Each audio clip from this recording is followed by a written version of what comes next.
My name is Stuart Dawson. I'm from Solana, Texas.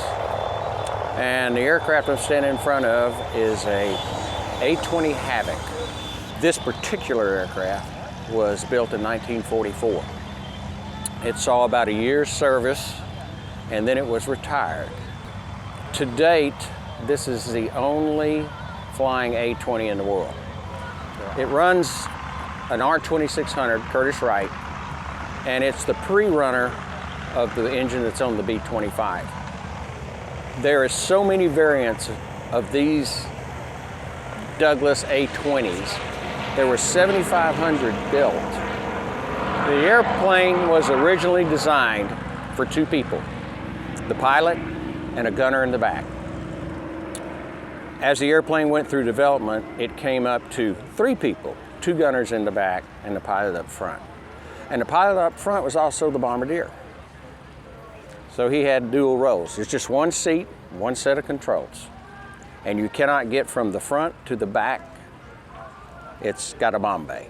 You get in the airplane, you're locked in, and you go. The cockpit is pretty nice. Now, some of the controls, they weren't into making an airplane real efficient for the pilot at that time. They had a whole lot of stuff that they had. You know, they're working with armament and stuff and everything up here, and guns and torpedoes and everything, and you only had one guy. All the landing gear and the flaps and everything are behind you here. So it's a little funny. You get used to it. It's not bad. This thing is really, for its size, remarkable in its maneuverability.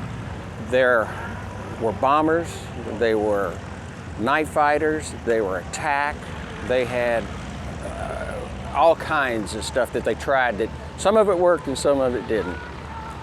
It had glass noses on it when it was a bomber.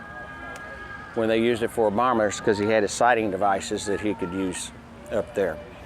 Originally, they had 4 cannons there, and they weren't as accurate as the 250 calibers that they had underneath, so they changed this to 6 50 calibers.